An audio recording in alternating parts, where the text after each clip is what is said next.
These are some of the secondary items and products I use as a professional barber. So let's kick the clippers to the side for this one, because today we're dialing in on the products. That's not all. Not one, not two, not three or four, but 5 secondary items and products I use as a licensed barber. But wait, there's even more. I'm gonna even give you guys some replacement items for these products, okay? Let's start off with number 1, a neck duster.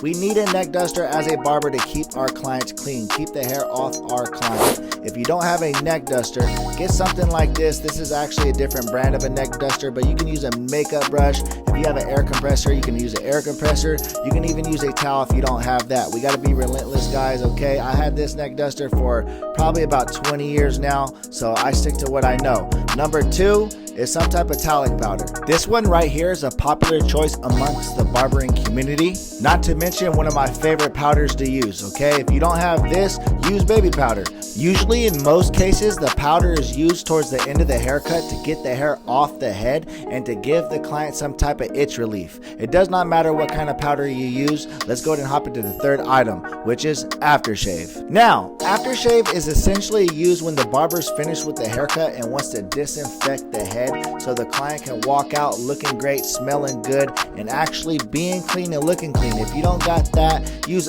rubbing alcohol. You mix it with a little bit of water because it can be a little bit overpowering. There's a lot of different brands of aftershave you could use. The first 3 is to keep your clients clean. Now let's hop into the 4th thing that I can't go without. Trim and edge spray. What you want to do with this stuff is spray it across the hairline, then comb it down until it dries, then run the trimmers or edges across the hairline as if you would normally do the edge up or hairline.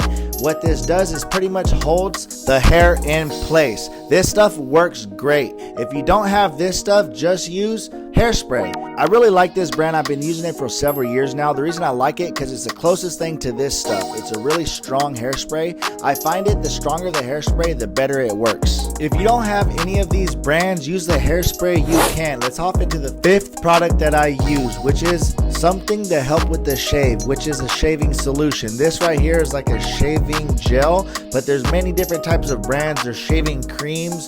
I like to use something that's more clear so I can actually see where I'm going. Me personally, I like to see when and exactly where the razor touches the skin. So make sure you pick up some type of shaving solution, either or. If you don't have that, mix a little bit of antibacterial soap. I like the brand Dial, and you want to mix it with a little bit of water in a spray bottle. Shake it up and it works great. Not only does it work as shaving solution, but it disinfects the head. Not only is it important to disinfect our clients' heads and keep them clean, but it's very important to keep our clippers clean. So with that being said, make sure you invest in some of this. This is a Cool Care 5-in-1 treatment for your clippers. You could literally spray everything down with this stuff. You can spray your razor, trimmers, blending clippers, your foil shavers. I like to use this to make sure I'm keeping my clients clean. If you don't have that, you could replace it with some type of household disinfectant. I don't recommend putting this or spraying this in the blades. With the Cool Care, there's also a lubricant factor that you can spray it within the blades, but I would just put an extra amount of oil, then spray the clippers down with some type of disinfectant, okay? What this is doing is ensuring that you and your clients are staying clean, alrighty? If you want me to go into further detail about disinfecting your equipment, I have a whole video around that premise. Go ahead and check that out right here. Also, I want you guys to remember I didn't start off with all this stuff, and that's why I gave you guys some replacement items for these brands. I just want you guys to get started. Remember, it's not the clippers that make the barber, but you, the barber, that makes the clippers. If you were to take all these things away from me tomorrow, I could still do an excellent haircut, okay? And I want you guys to have the same amount of confidence for yourself.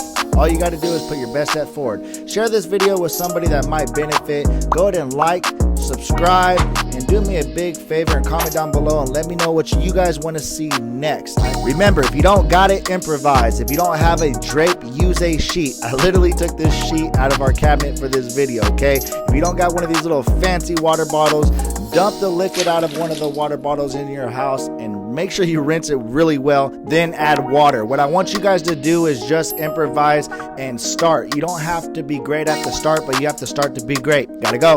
Bye.